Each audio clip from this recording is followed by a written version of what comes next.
é estarmos reunidos na palavra do Senhor. Quero louvar a Deus pelo do pastor Keriston, sua família, todos os obreiros desta igreja.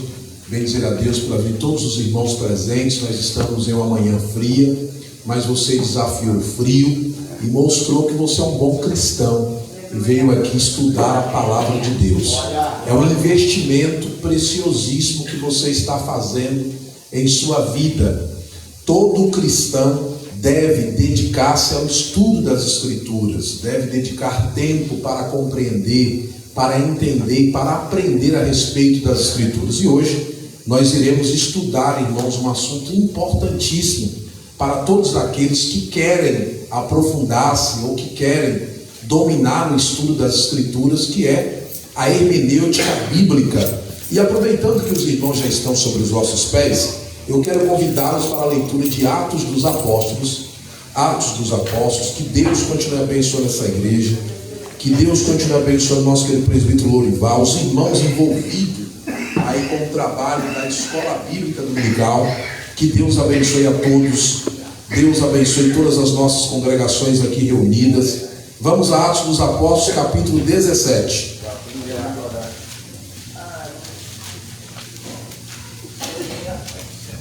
Atos dos Apóstolos, capítulo 17, versículo de número 10 a seguir. Atos dos Apóstolos, capítulo 17, versículo 10 a seguir. Já está na tela.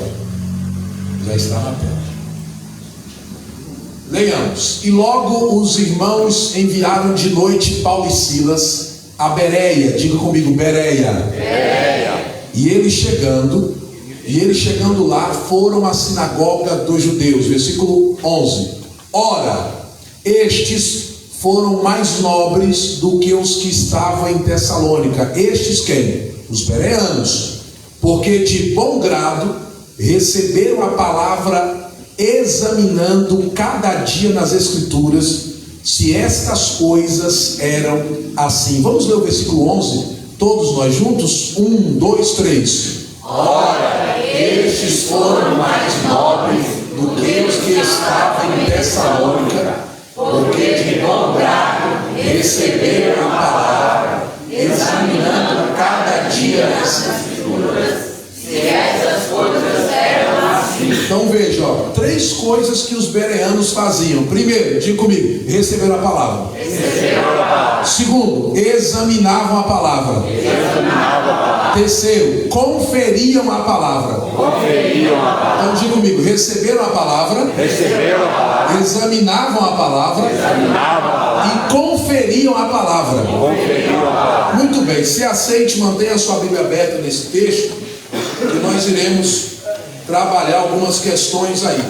Meus queridos irmãos, hoje eu vou falar um pouquinho de hermenêutica para vocês. Então a nossa aula hoje é hermenêutica ao alcance de todos. Ou seja, não se preocupe, porque o que eu vou falar, todos vocês vão entender. Até aquela parte parecer mais difícil, eu vou torná-la fácil, porque essa é a missão do mestre, do professor, tornar fácil para aquele que não compreende, para aquele que não entende. A princípio vai parecer difícil, mas depois você vai compreender e vai entender.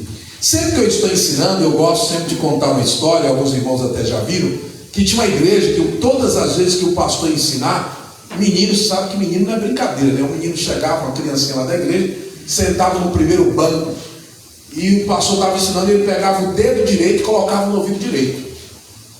Todas as vezes que o pastor estava ensinando, ele sentava no banco da frente, dedo direito no ouvido direito. Então, o pastor disse, um dia eu vou perguntar para esse menino, por que é que todas as vezes que eu estou ensinando, ele coloca o dedo direito no ouvido direito? Há um belo dia, o culto terminou, o pastor correu lá e falou, menino, por que é que todas as vezes que eu estou ensinando, você coloca o dedo direito no ouvido direito? Ele falou assim, não pastor, porque mamãe falou lá em casa, que tem gente que estuda pelo ouvido e sai pelo outro. O seu ensino é tão bom, que eu não quero que ele saia do meu coração.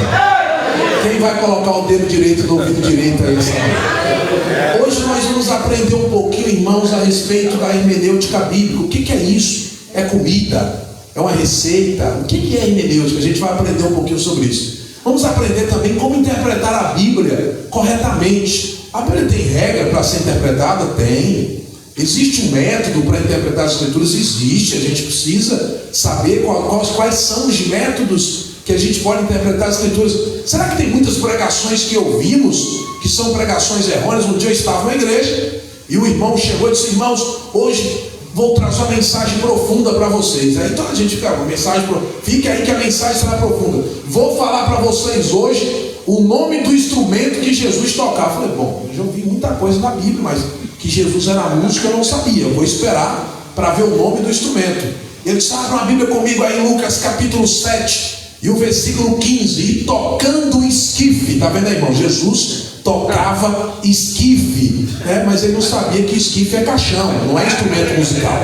Então veja que nós, por muitas vezes, como aquele outro pregador, a gente tem tantos pregadores que pregam, que interpretam, isso é a interpretação equivocada das Escrituras. Esse é o primeiro caso. Agora tem o segundo caso, o pregador que inverte os personagens bíblicos. Por exemplo, o pregador estava pregando animado e de repente, irmãos, lá vem Jesus com a multidão. Jesus está vindo com aquela grande multidão e lá estava, meus irmãos, Bartimeu querendo ver Jesus. E Bartimeu querendo ver Jesus, ele era cego, irmão. Como que um cego consegue subir numa árvore? Ele sobe numa árvore cego e ele começa a subir naquela árvore e ele quer ver Jesus. E aí o pastor ficou preocupado: mas rapaz, não é Bartimeu, é Zaqueu, ele está invertendo tudo, o que eu vou falar para ele? Aí o pastor puxou o paletó e disse: meu irmão, não, bem baixinho, não é Bartimeu não é Zaqueu. Eu disse: calma aí, pastor, já conserto. E de repente, irmão, lá vem Jesus com aquela multidão. Bartimeu sobe naquela figueira brava para tentar ver Jesus. Aí Jesus chega perto de Bartimeu e grita: Bartimeu,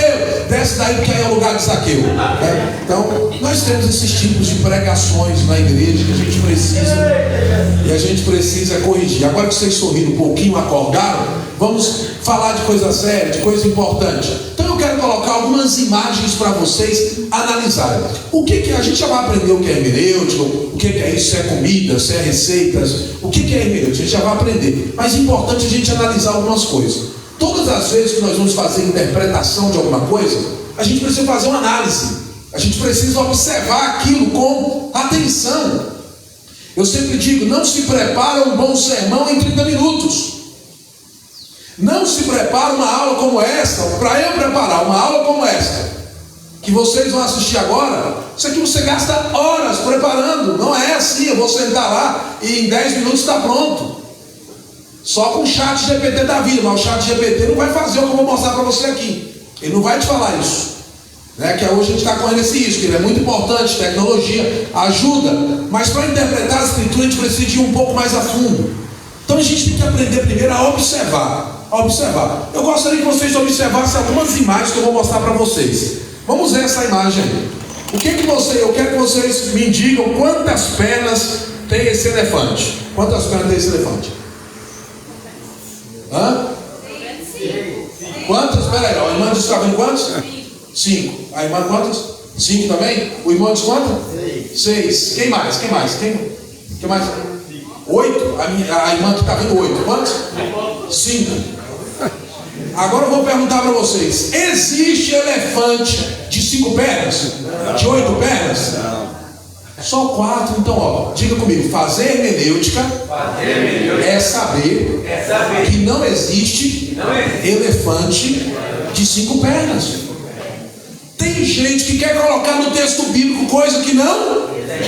E a igreja ainda diz: glória a Deus. É igual o irmão, às vezes o pastor está pregando lá e fala: irmão, aí de repente o irmão, coitado, estava vindo só o carro para cá e virou o carro. Irmão, glória a Deus. Ô, meu irmão, pelo amor de Deus, glória a Deus, o carro virou. Vamos prestar atenção. Eu quero chamar a sua atenção para você ser um bereano. A partir de hoje você vai ficar viciado em conferir o que você está ouvindo. A partir de hoje você não vai mais ouvir a pregação, absorver. E todas as vezes que eu der essa palestra, eu complico mesmo a vida dos pregadores que vão vir depois. Complico. Lá no São Marcos nós já estamos acostumados. Eu complico por quê? Porque eu vou mostrar coisas que as pessoas falam que não estão na Bíblia. E você dá glória a Deus, mas não está no texto.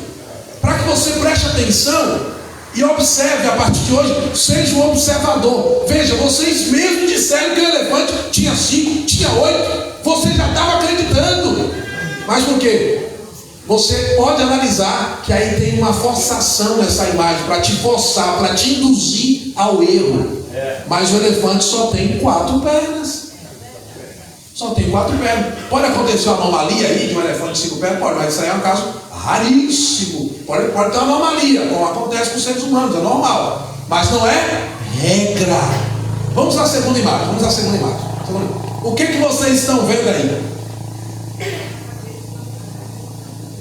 Estão vendo o quê? Vamos lá.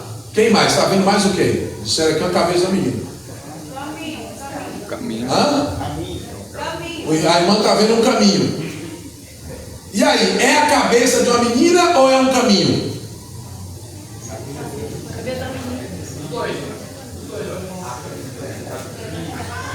A menina está no caminho.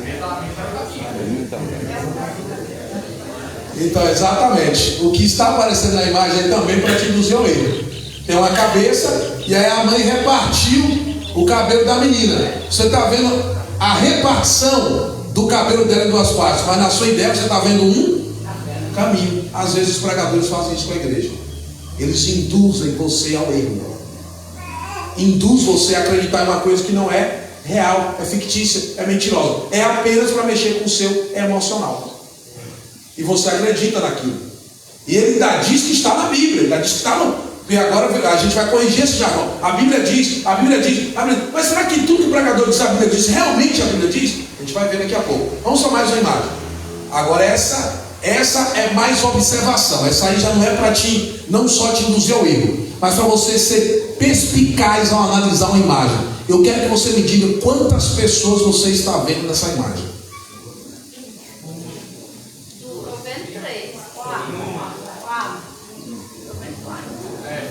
Quem está vendo uma, levanta a mão. Quem está vendo uma?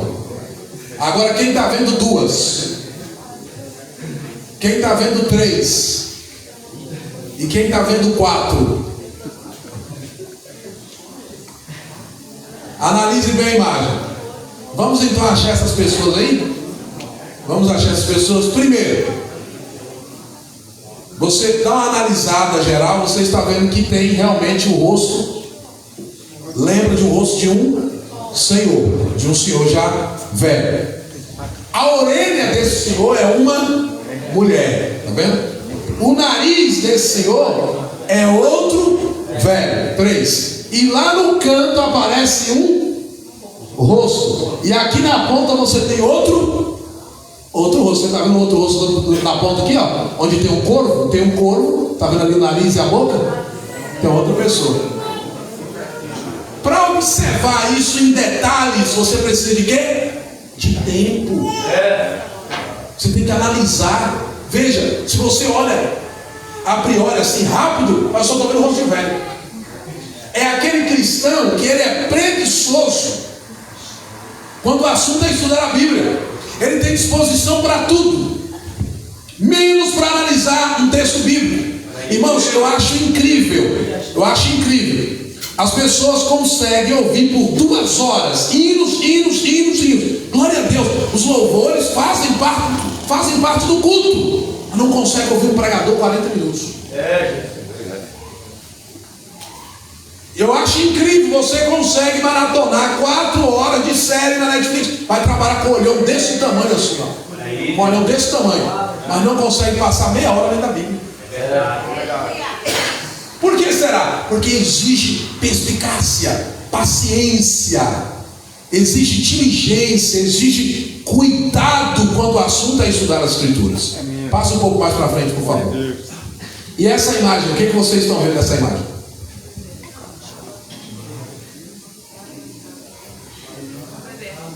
Estão vendo o casal? O que mais?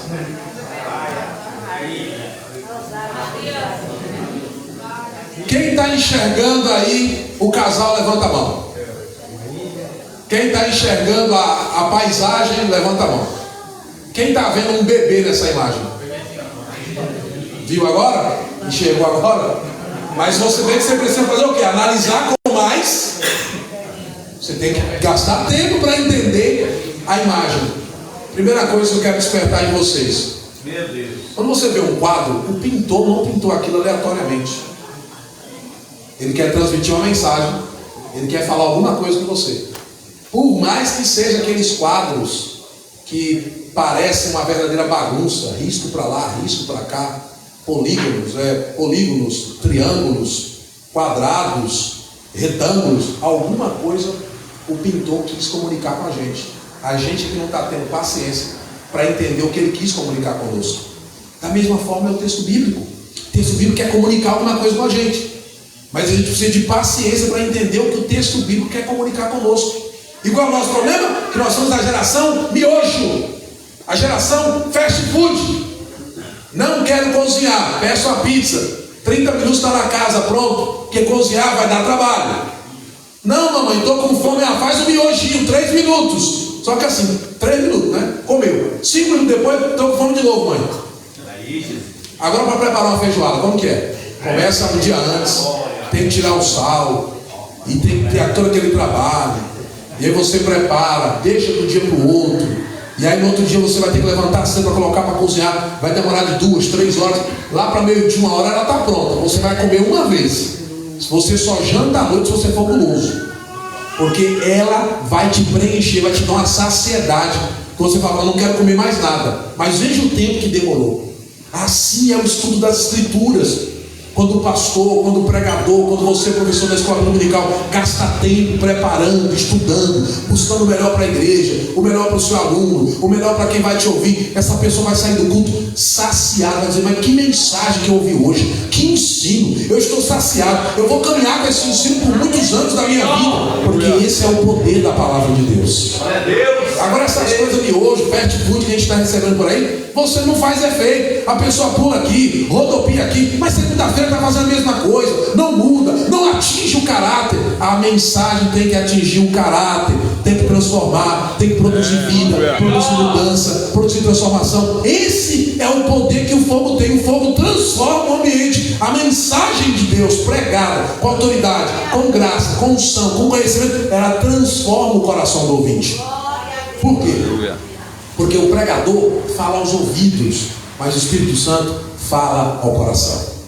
Vamos ao próximo. Então nós vamos começar primeiro rapidamente fazendo aqui para vocês se situarem uma abordagem rápida. Você que está anotando, você que está... Pois eu posso compartilhar sem nenhum problema essa aula com vocês, tá? Essa aula produzida por mim mesmo, por meus alunos. Compartilho com vocês sem nenhum problema. Mando no grupo, vocês têm, guarda, salvo, estudo, não tem problema. Eu gosto de compartilhar o conhecimento. A gente não vai estudar na academia para ficar lá guardando tudo, porque a gente vai morrer. Então a gente não tem que morrer com isso. O conhecimento é para ser partilhado, compartilhado, é para passar de um para outro. Essa é a missão do conhecimento. Então primeiro nós vamos entender o que é teologia. Muita gente até hoje, eu não gosto de teologia, mas teologia esfria a igreja, teologia tira o fogo. Não, diga comigo, teologia mata o fogo estranho.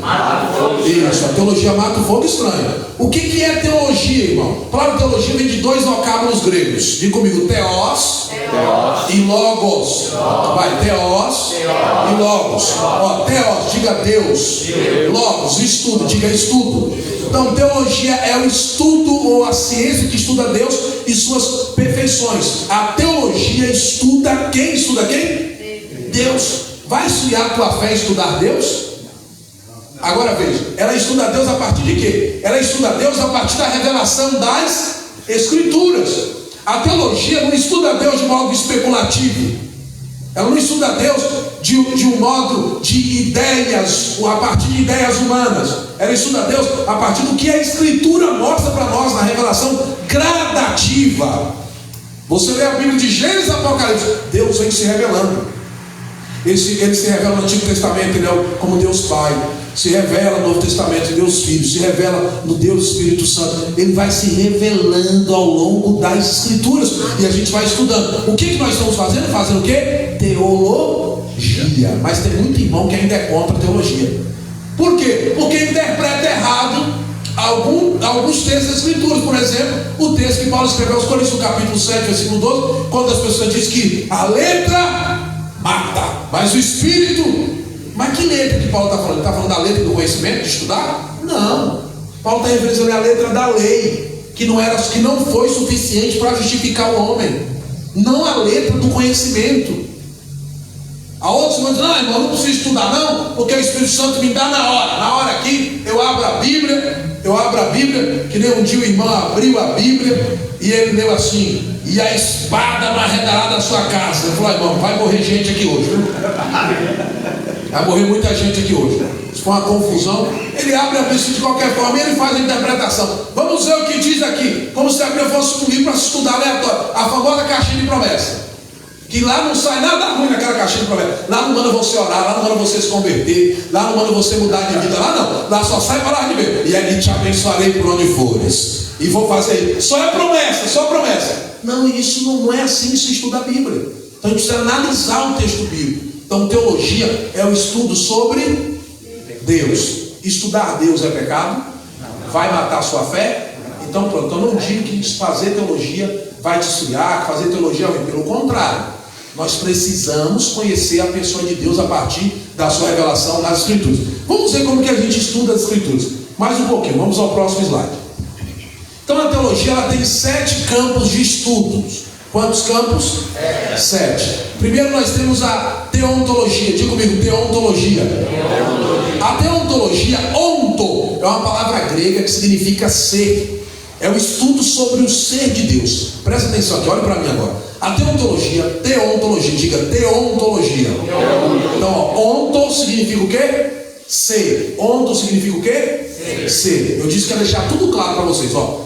Teontologia, ser. Teos, Deus. Ser, estudo sobre o ser de Deus. Por quê? Essa teologia ela se ocupa unicamente de estudar quem é Deus. O Deus Pai, o Deus Criador, os atributos de Deus, os atributos comunicáveis, aqueles atributos que Deus comunica com o homem, os atributos incomunicáveis, aqueles que Ele não comunicou, por exemplo, só Deus é onipotente, só Deus é onipresente, só Deus é onisciente. Deus é santo?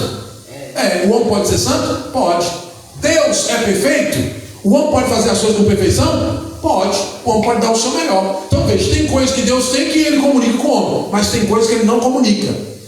Isso tudo a gente estuda em teontologia. Agora vamos lá, segundo campo da teologia. Vamos pular esse aí, que esse eu vou deixar por último. Vamos ao terceiro aí. O que está escrito aí? Teologia histórica. Vamos lá? Teologia histórica. Está claro, é a teologia que estuda a história de Israel, a história da igreja, a história das missões, a história das doutrinas, a história dos credos, das confissões. É uma teologia que você tem crente que não conhece nada de história da igreja. Nada. Vocês sabem quais foram os primeiros pais da igreja? Depois dos apóstolos? Você tem que olhar a história da igreja. Você sabe como foi recentemente nós terminamos no São Marcos? Eu ensinei para os irmãos, durante um bom tempo, a história do protestantismo brasileiro. Você sabe qual foi o nome do primeiro crente que foi batizado aqui no Brasil? Quando ele foi batizado? Existe história para isso. Você tem que estudar a história da igreja. Como foi que surgiu a igreja? Como foi que a Assembleia de Deus chegou aqui? Nós completamos 115 anos. Mas como foi que se deu toda essa história? É claro que eu não vou nem entrar nisso, porque aí é outra aula, outro dia, outro momento. Mas eu estou despertando você. Você precisa estudar a história. Como que você pertence a uma instituição e não conhece a história dessa instituição? Tem gente que não se preocupa nem em estudar a história da própria família. É um mal do brasileiro não dar importância a fatores históricos. A gente despreza a história.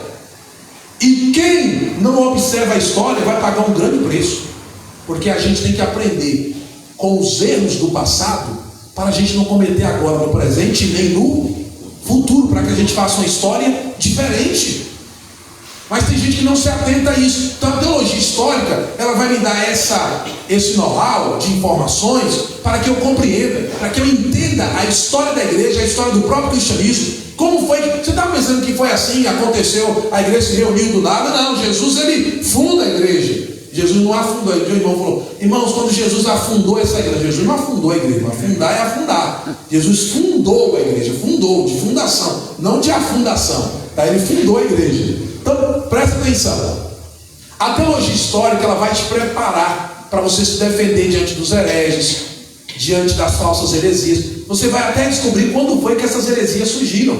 E o que a igreja tomou de posicionamento para se defender. Tem que analisar a teologia histórica. Vamos lá, próximo, teologia bíblica. Diga teologia bíblica. Teologia bíblica. A teologia bíblica é a teologia que estuda o Antigo Testamento, o Novo Testamento. Ela extrai o seu material exclusivamente da Bíblia. É uma teologia focada exclusivamente nos livros do Antigo e do Novo Testamento. Essa é a teologia bíblica. Veja que eu estou falando de teologia e mostrando os campos. Isso tudo a gente estuda em 4 anos de faculdade teológica. Você vai estudar tudo isso em 4 anos. Vai gastar um bom tempo. Aí depois pode fazer pós, mestrado. E aí vai seguir. A gente segue até o doutorado, buscando informações e conhecimento no que diz respeito ao estudo das Escrituras. Eu estou te dando só aqui jogando um sal na boca de vocês para dar sede, para você ter vontade de estudar a partir de hoje. E não tem idade, não tem idade. Não, pastor, porque papagaio velho não aprende a falar. Aprende sim, irmão, aprende. Se ele sabe sim, você é ensinador, aprende. Não, pastor, porque eu já estou velho demais, irmão. E quando você estiver vivo, só deixa de aprender quem morreu. O cemitério é o lugar das pessoas mais inteligentes, mais ricas, mais poderosas. Vai lá. Agora, quem está vivo está aprendendo.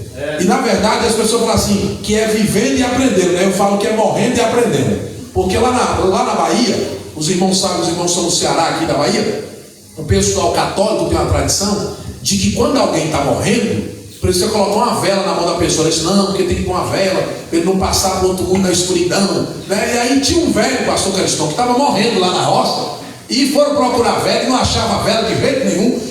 Aí o menino, irmãos, o menino é terrível. O menino falou, tem uma ideia. O menino foi lá, abriu a mão do vô, que era o vô dele, jogou um pouco de areia em cima, pegou uma brasa do fogo, colocou em cima. O velho estava assim, já perto de morrer, olhou assim, morrendo e aprendendo, né? Ou seja, é morrendo e aprendendo, não é vivendo não. Porque ele nunca tinha visto aquilo na vida dele, né? Estava morrendo e vendo coisas que ele nunca tinha visto. Então veja, a gente vai morrendo e vai o quê? Aprendendo. Mas enquanto nós estamos vivos, vamos continuar aprendendo. Todos vocês têm alguma coisa para ensinar. Se eu der uma oportunidade para vocês aqui, eu vou ter alguma coisa para aprender com vocês. Não pensar, eu sou incapaz, eu não consigo, não. Todos vocês têm condições sim de ensinar. Mas primeiro, só pode levantar para ensinar quem sentou-se para aprender. Se você não se assenta para aprender, você não pode levantar para ensinar. E qual é o problema? Nós temos muita gente querendo ensinar, mas cadê aqui? Sentado agora para aprender. Meu Deus. Onde estão eles? Você conhece as pessoas? Onde elas estão? O pregador prega, quer dar opinião sobre tudo. A pessoa ensina porque o irmão fulano não sabe ensinar na cadeira que ela está aprendendo.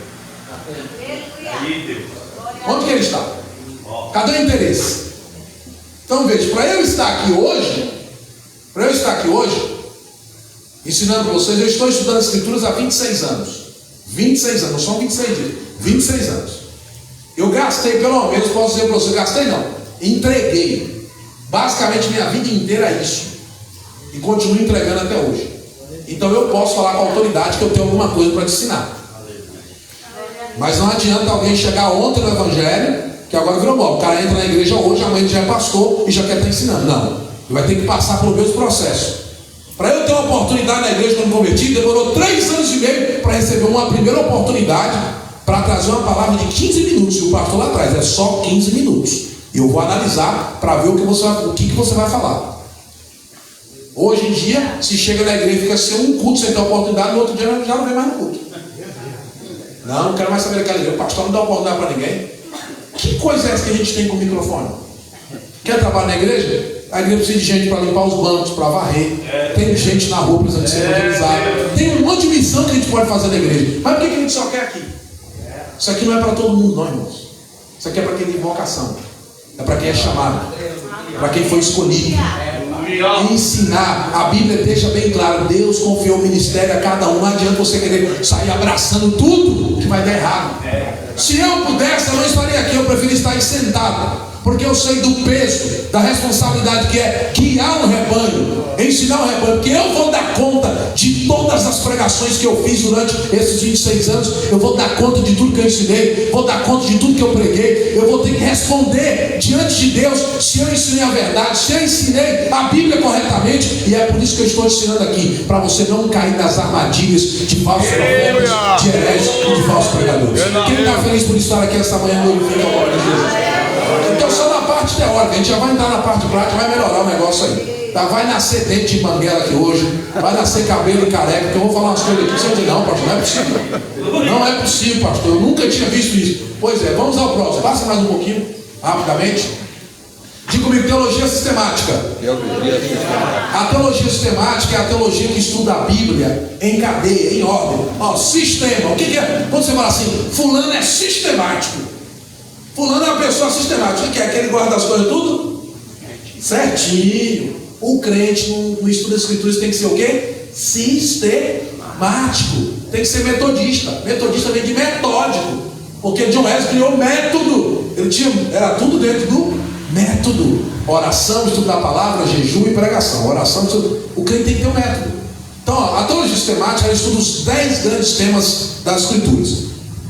Vamos lá, diga comigo: teontologia, bibliologia, cristologia, pneumagiologia, angelologia, ramartiologia, antropologia, eclesiologia, soteriologia e escatologia. Então ela estuda, Deus, a Bíblia, Jesus, o Espírito Santo, a igreja, o homem, o pecado, os anjos, as últimas coisas. É a teologia organizada. É a teologia organizada. Se você for para a escola teológica, e eu aconselho que todos vocês façam pelo menos um curso básico de teologia. Todo crente tem que conhecer a Bíblia, irmão. Tem que conhecer a Bíblia. A Bíblia é a nossa regra de fé e prática. A Bíblia é o nosso material de estudos. A Bíblia tem que ser dominada. E aí tem crente que você pergunta, irmão, quantos livros tem a Bíblia? Não sei. Quantos capítulos? Também não sei. A gente chega no culto, irmão, vamos ler aqui o livro de Judite. Ele está lá procurando Judite na Bíblia. Às vezes eu faço isso só para ver. Vamos ler aquele livro, já fiz isso. Vamos ler aquele livro de Tobias, tem a gente lá procurando em Tobias. Tem na nossa Bíblia Tobias e Judite? Até tem, mas não na nossa. Na outra Bíblia. Na Bíblia que tu usavas antes. Mas agora não. Então a gente precisa ter atenção. Então vamos lá, teologia dogmática. Estuda os credos da igreja. O que são os credos? Foram os grandes encontros para discutir coisas importantes da igreja. Os grandes concílios. Para a gente chegar a ter esse modelo que nós temos hoje, houve muitas reuniões. Por exemplo, no ano 325 nós tivemos o primeiro concílio, conhecido como o primeiro concílio ecumênico, o concílio de Nicéia. Lá foi discutido uma heresia que até hoje é pregada pelos testemunhos de Jeová. Porque os testemunhos de Jeová dizem que Jesus não é Deus. Eles falam que Jesus é um semideus, um demiurgo, um Deus menor, mas Deus ele não é. Se você pegar a Bíblia da tradução Novo Mundo das Escrituras, eu tenho ela em casa, é bom que todo cristão tenha para analisar. Capítulo 1 e versículo 1 de João, quando diz que Jesus é Deus, lá fala que é Deus, mas porém com a letra D minúscula, porque ele segue Ário de Alexandria, que foi um presbítero que se levantou por volta do ano 325. Um pouquinho antes de se for o concílio. E esse presbítero se levantou dizendo que Jesus não era Deus, que Jesus era uma criação de Deus. Só que a igreja se reuniu, os bispos se reuniram, a pedido do imperador Constantino, os bispos se reuniram. E lá em Nicéia, nessa cidade chamada Nicéia, se reuniram e decidiram, não, porque ele está ensinando heresia. Mas ele mesmo sendo herético, ele conseguiu convencer 28 bispos de 100, 28 acreditou nele. Foi necessário esse concílio para dizer que Jesus é Deus igual ao Pai, com a mesma substância, com a mesma essência, e aí excluíram esse Ário. Mas os testemunhos de Jeová estão até hoje aí pregando o que Ário ensinou. E para isso você precisa o quê? Conhecer o credo da igreja, a história, para você contar como que foi, falar como foi que surgiu o ensino errado e mostrar que Jesus é Deus sim, porque está escrito em João 10 e 30, ele fala, eu e o Pai somos. João 14 falou para Filipe, quem vê a mim vê o Pai. Então pronto, Jesus é Deus. Só que João 1,18 fala, o verbo se fez carne e vimos a sua glória, como a glória do unigênito filho de... Pronto, ele é Deus, meu irmão. Só que eles vão colocar na tua cabeça. Tem gente engraçada, são aquelas pessoas que saem da igreja, da nossa igreja, vão para essa ceia e falam assim, pastor, agora é que eu descobri a verdade. Então quer dizer, nós todos aqui estamos errados, só ele está certo. Tudo isso por quê? Falta de quê? Estudo das Escrituras. Por último, vamos lá, diga teologia prática. Então, você quer aprender a pregar? Homilética. Liturgia. O que a liturgia ensina? Como que a gente vai dirigir um culto? Tem irmão que o culto é de missão, ele está cantando culto de hino de fogo. Para cantar de missão, irmão. O culto é de ceia. O culto é de ceia. E ele está cantando hino também de fogo. Não, é hino de ceia, irmão. O culto tem uma liturgia. O culto tem hora para começar. Eu vi ministrar aqui, já perguntei para o pastor até que horas eu vou. Porque eu tenho hora. Não, irmão, porque lá no mundo, né, lá quando era agora que é junho, né, lá no São João, eu ia até o dia amanhecer, aí queimava a fogueira, ficava na poeira e eu não saía de lá. Lá no mundo, irmão, o mundo é assim mesmo, é na bagunça. Aqui tudo é feito com quem? Com ordem e... A gente precisa entender isso. Até isso a gente precisa compreender. Tá? Vamos orar um pouquinho, porque o meu tempo já está indo embora. Passa muito rápido. Ó, vamos respirar um pouquinho. Respirou? Reflete. Vamos ler essas duas frases. Vamos ler a primeira. Vamos lá? O que diz a primeira?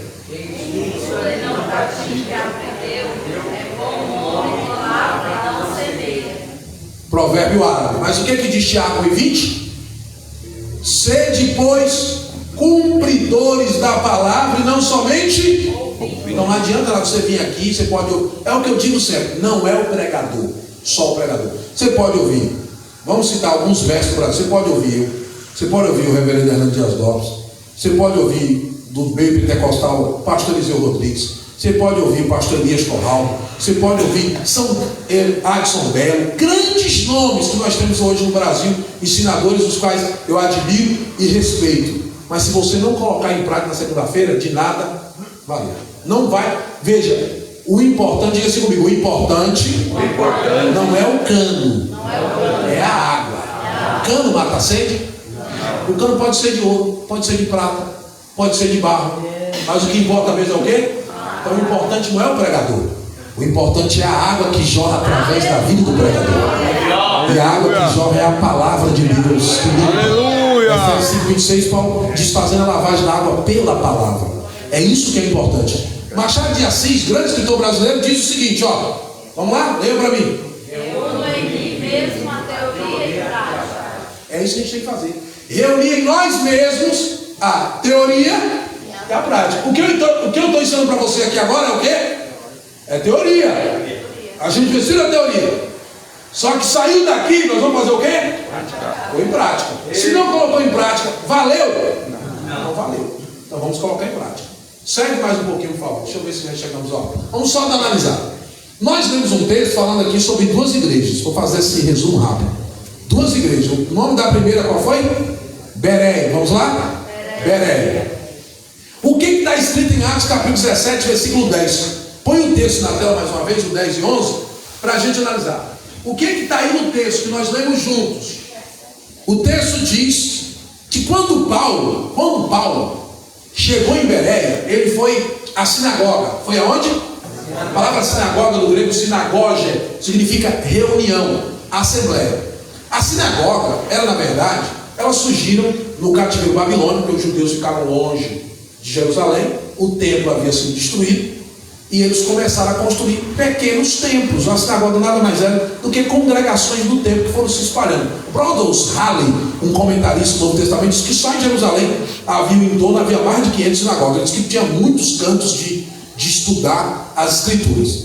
Ela surge ali nesse período, no período do cativeiro babilônico, de 586 a.C. Eles se reuniam nessas pequenas congregações para fazer algumas coisas. Primeiro, eles tinham uma série de louvores chamados de Shemoni Ezra. Eram cânticos, louvores, eles cantavam. Depois eles tinham um momento de oração. Depois da oração eles tinham um momento do estudo das escrituras. Era comum, como é até hoje, os judeus se reúnem aos sábados nas sinagogas. A partir das 6 horas da sexta-feira, eles começam a consagrar para o sábado. Hoje eles passam o dia inteiro estudando a Torá, que é a primeira parte da Bíblia hebraica. Não é o nome da Bíblia, a Bíblia hebraica é chamada de Taná. E a primeira parte do Taná é a Torá, que são os 5 livros da lei de Moisés, de Gênesis a Deuteronômio, que nós chamamos de Pentateuco. Penta 5, o Brasil é pentacampeão, Penta 5, Teus, conjunto de 5 livros, por isso que a gente chama de Pentateuco. Então presta atenção, eles se reuniam para estudar a Torá, e na época a Bíblia não era como hoje, que tem capítulos, livros e versículos. A primeira Bíblia publicada com capítulos e versículos foi publicada por Robert Steves, um impressor de Paris, em 1555. Já agora, século XVI. Pegava-se um rolo, aquele que ia ensinar, pegava-se um rolo feito de pergaminho.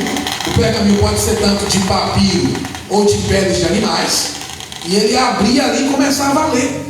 Por que é interessante Lucas capítulo 4, versículo 18, quando diz que Jesus abriu e achou onde estava escrito: o Espírito do Senhor está sobre mim.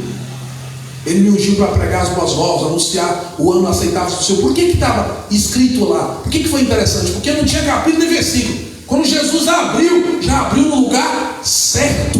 falando sobre a missão dele. Ele falou: ó, isso aqui Isaías falou a meu respeito.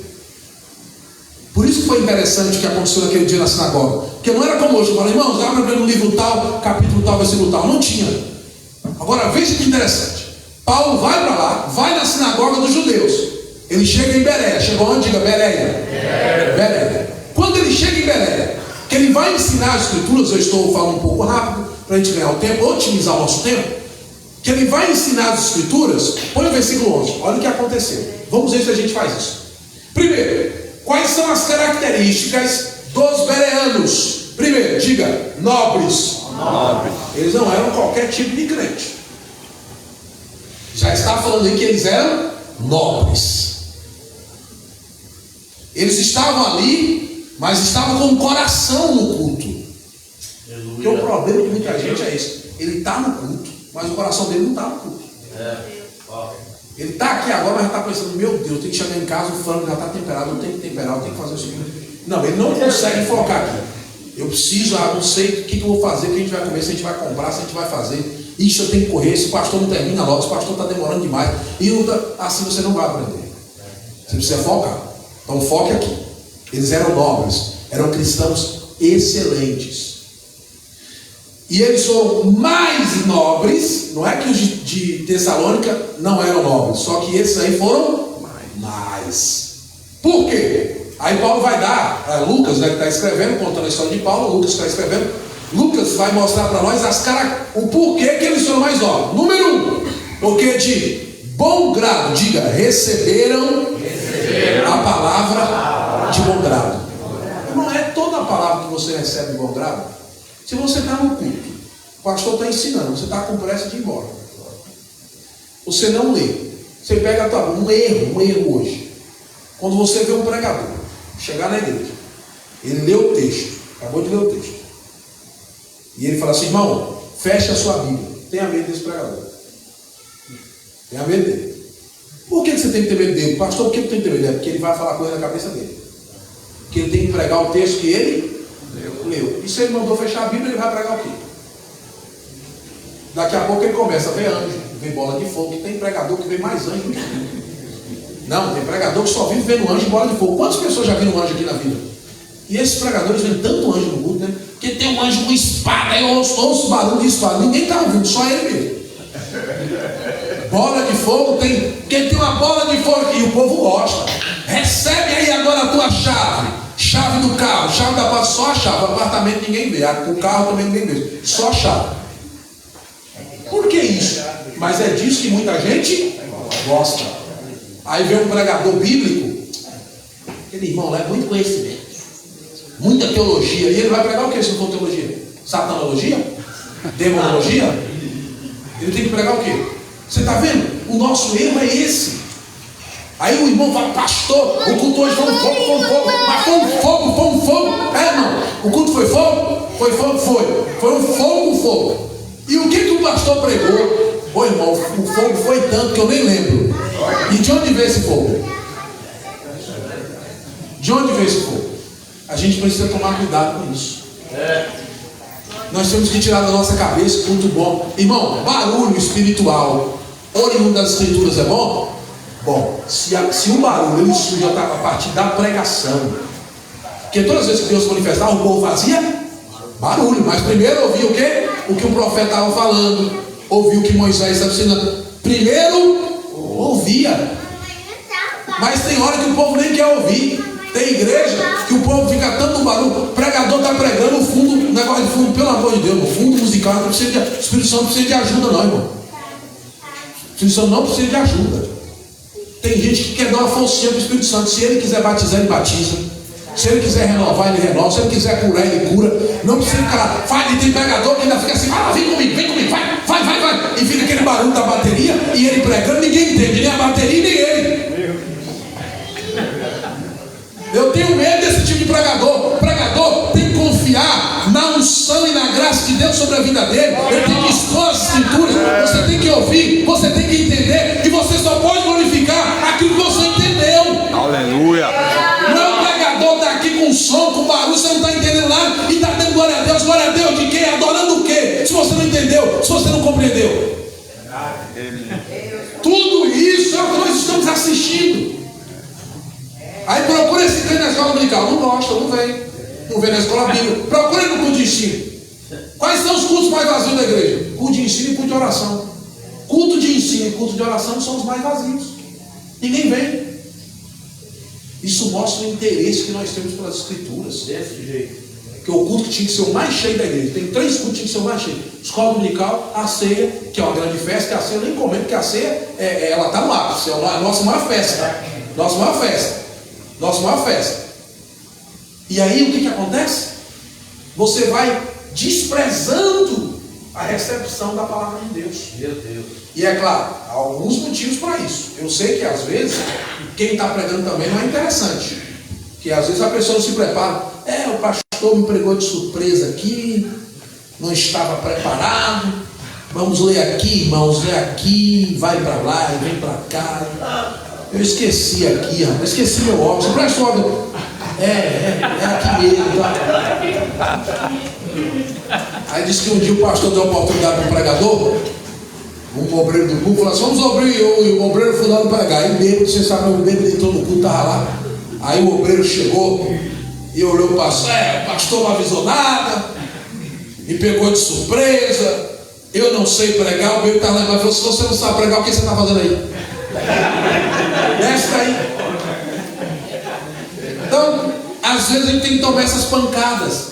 O obreiro, irmão, o obreiro, o crente, ele sempre está em casa meditando uma palavra. Como diziam os pastores mais velhos. Eu tinha um pastor lá, Tiaguinho, venha para o culto sempre, me chamava Tiaguinho. Tiaguinho, venha para o culto sempre, nem que seja com a bisnaguinha.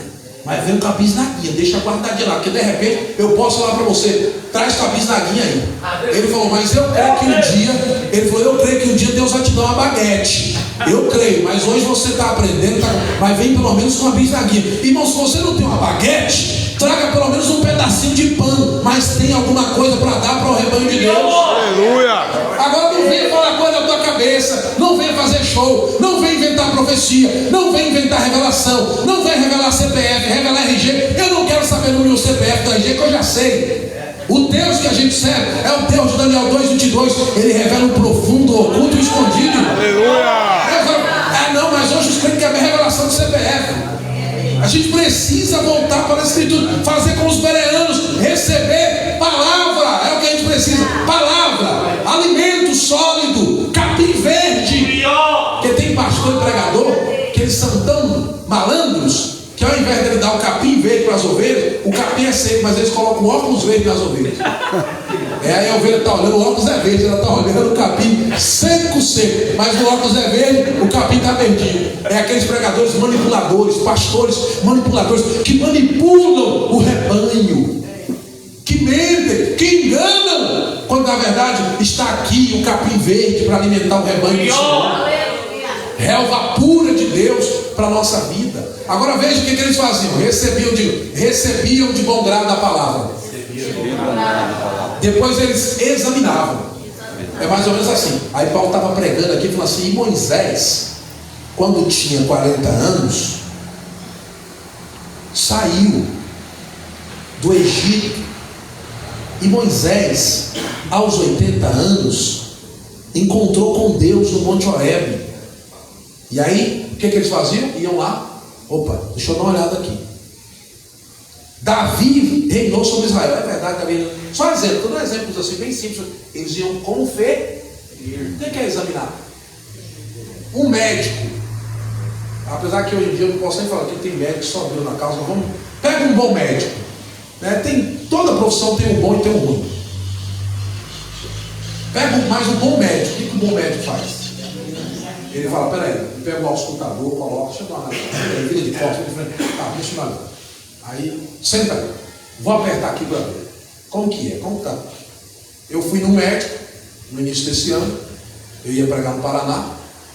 Um dia antes de eu viajar, eu fiquei mal, isso no caso, novembro de 2025.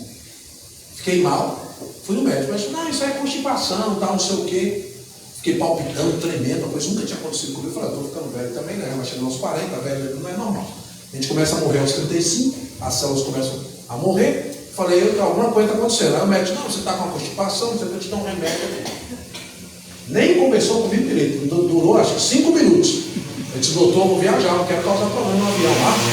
Porque assim, o piloto vai ficar doido, porque eu vou com um de 40 minutos, ele não vai saber se ele volta ou se ele vai. Ele vai ficar, porque isso aí, uma pessoa passar mal no avião, gente, eu já tive voos assim, é muito ruim, você fica, a pessoa, o piloto, né, enfim, você tem que torcer, orar, eu já até orei, às vezes, para uma pessoa, a gente tem que orar, porque às vezes a pessoa, você fica sentado, orando, meu Deus, que dê tudo certo, você quer chegar, todo mundo quer chegar, e você não quer que aquela pessoa morra, aconteça o pior. E aí eu falei com ele, isso aqui eu estou me sentindo muito mal, eu estava tremendo, não é nada não, constipaçãozinha aí e tal, pronto, beleza. Fui para casa, viajei, voltei, fiquei 2 meses, aí passaram os 2 meses.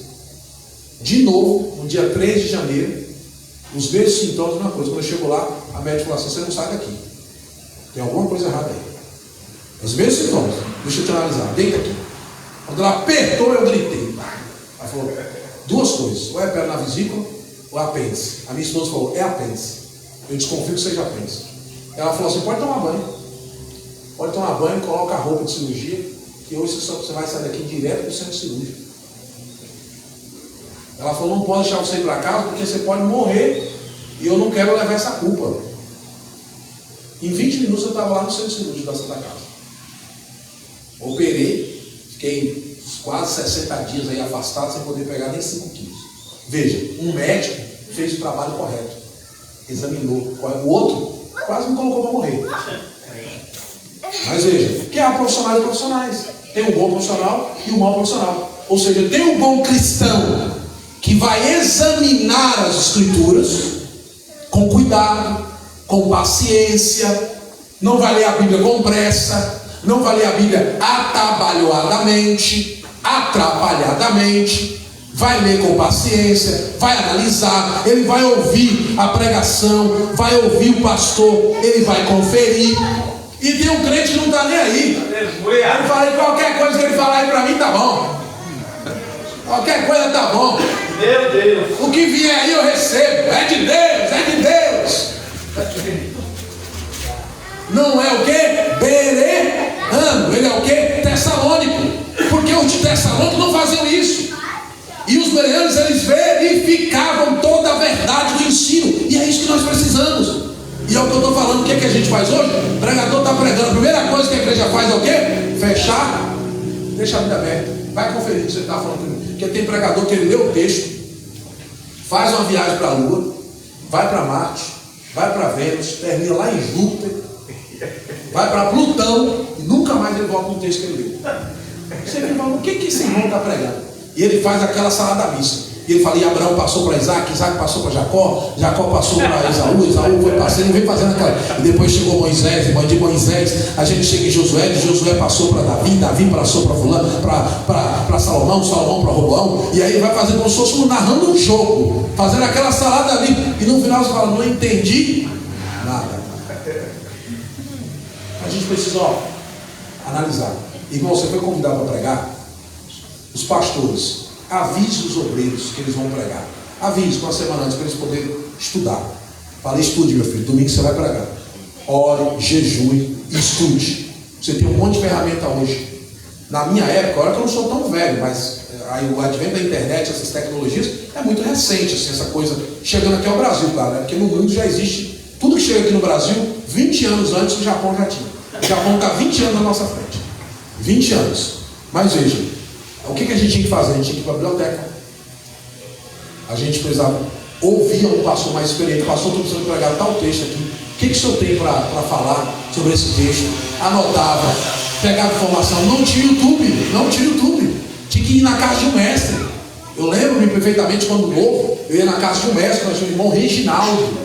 Não é um famoso não, Reginaldo, mas era irmão da igreja, fiel na escola dominical. Fiel, era o primeiro a chegar, o último a sair. Ele tem na casa dele, acho que se for lá na casa dele, vai ter todas as, desde 1900 e bolinha, que ele vem com, é cristão há mais de 50 anos, e ele sentava e ensinava para nós as escrituras, pacientemente. A gente ouvia, analisava com ele, lia as notas de rodapé, ele tinha Bíblia de estudo, nós não tínhamos, ele explicava, aí de noite a gente ia lá e pregava. Aí quando terminava, ele falou, pregou certinho, meu filho, era isso aí mesmo.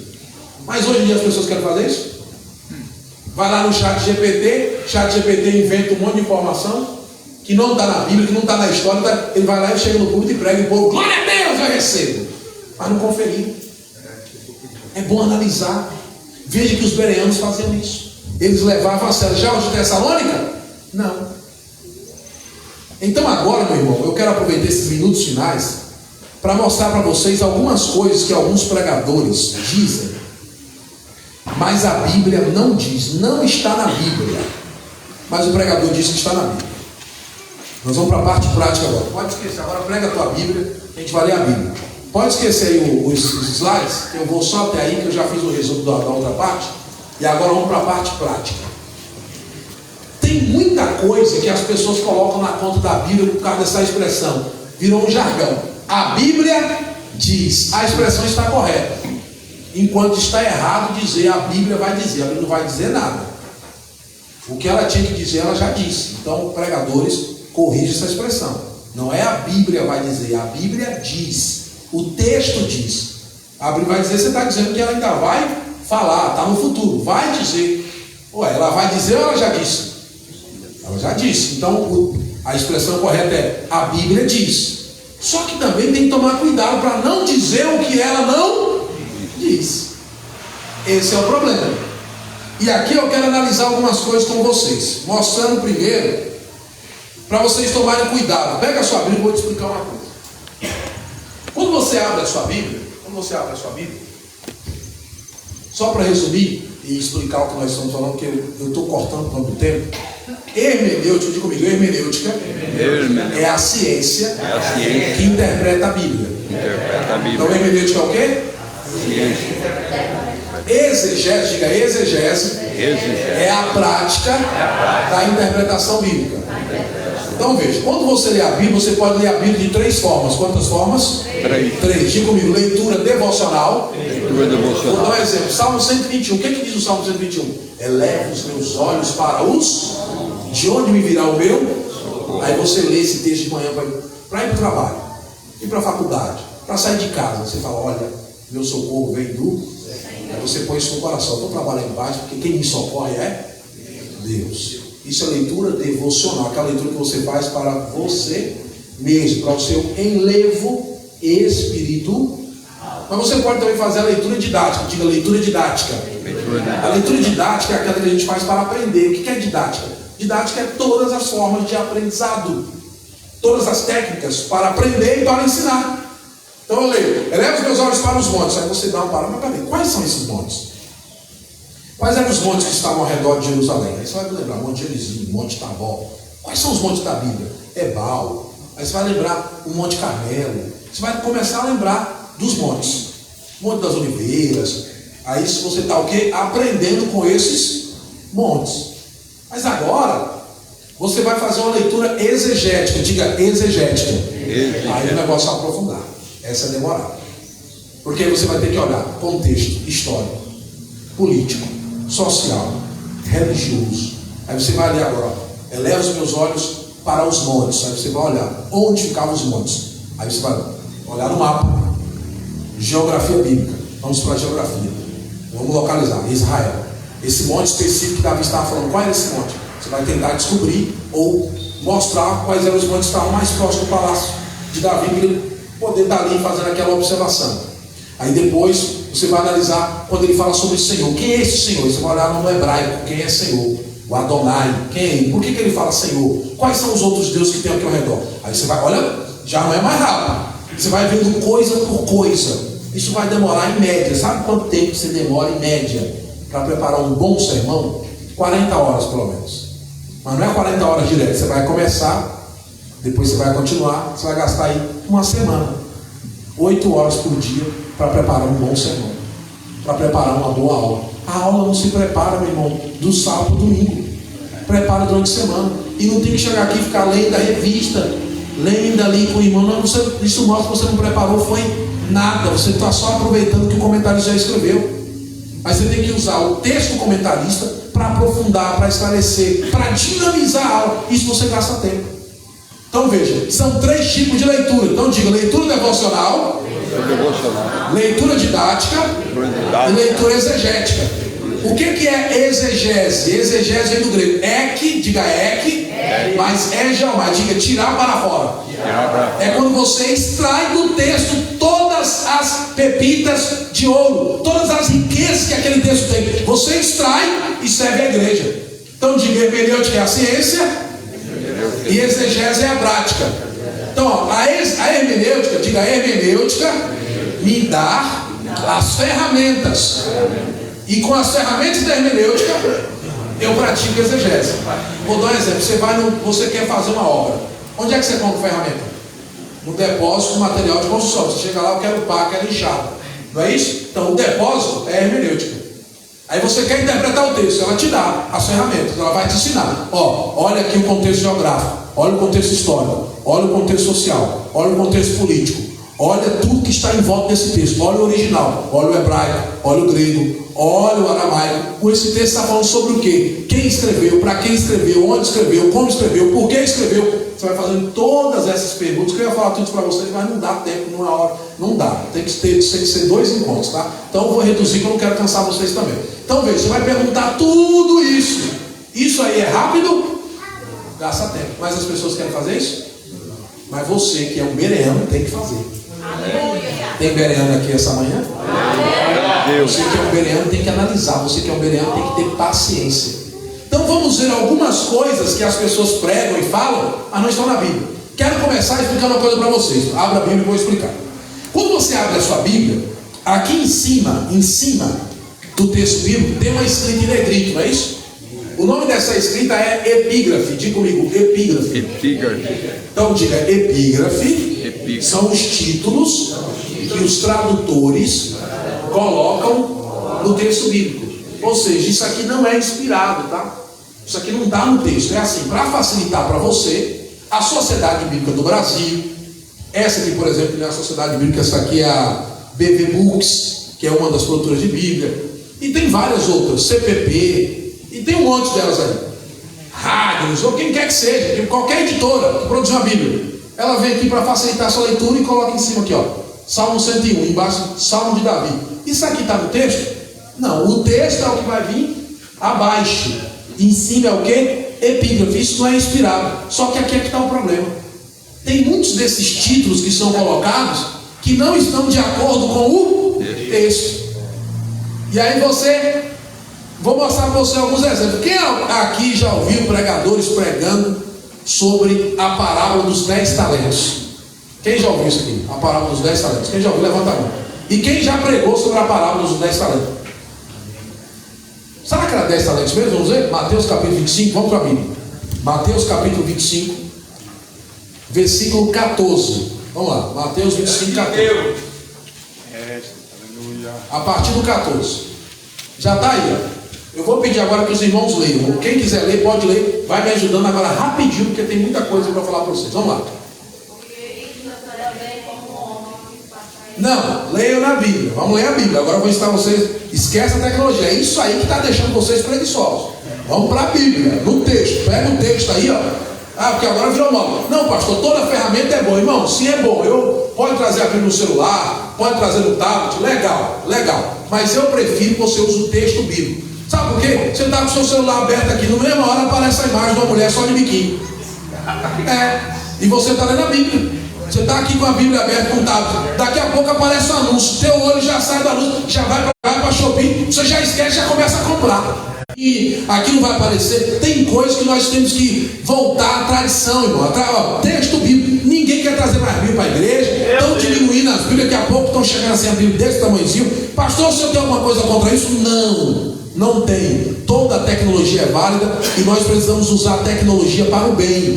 Mas eu estou falando para você não perder o bom costume de ler a Bíblia. Aqui, ó, o texto. Porque isso aqui custou muito caro para ser produzido. Esse homem aqui, por exemplo, João Ferreira de Almeida, gastou a vida dele inteira. Ele não casou. Ele abriu mão de tudo para você ter uma Bíblia hoje aí. Você está achando que caiu do céu? Leia depois, chega em casa, coloca lá BV Books, a vida de João Ferreira de Almeida. Assista hoje à tarde esse documentário, que você vai passar a olhar para a Bíblia de maneira diferente. Coloca lá a vida de João Ferreira de Almeida, BV Books, e assista com a sua família. E você vai ver o que esse homem fez para você hoje ter uma Bíblia aqui, ó, escrita em português. Por isso que eu sou contra os pregadores que estão criticando. Não, a gente tem que estar criticando. teólogo, não. Esses homens estudaram, dedicaram a vida para você ter ensino, para você ter instrução. Então a gente não tem que estar criticando, a gente tem que criticar o que é errado. Agora, se o teólogo pregou uma heresia, falou que não está na escritura, a gente vai lá e corrige. Mas não criticar o trabalho, não criticar o estudo, não criticar a pesquisa. Como que eu estou falando aqui? Eu não estou tecendo aqui uma crítica geral a todos os pregadores.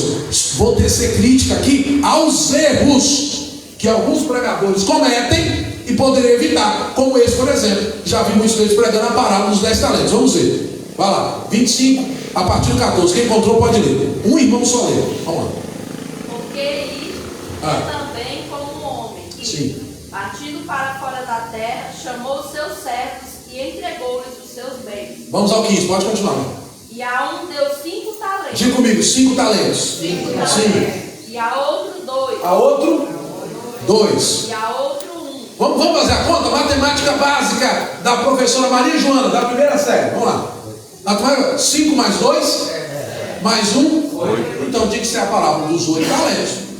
Ou dos 15. Por quê? Agora, muito obrigado, minha querida pastora. Vamos ao próximo, olha só. Ou dos 15. Por quê? O que tinha 5 ganhou mais. O que tinha 2 ganhou mais. 10 mais 4. E o que tinha 1 disse: meu senhor é muito ruim, não vou fazer nada, tal. Ficou só com 14 mais 1. Então aqui em cima teria que ser ou a parábola dos 8 ou dos 15 talentos. Mas dos 10 não dá. Quantos de vocês já viram aqui também pessoas pregando sobre o jovem rico? Quem já viu? O jovem rico. Será que ele era jovem mesmo? Vamos ver? Marcos capítulo 10, versículo 20. Não precisa pôr na tela não. Pode fechar. Esquece a tecnologia agora. Vamos para a Bíblia. Marcos 10, agora é prático. Marcos 10 e 20. Muito obrigado. Marcos 10 e 20.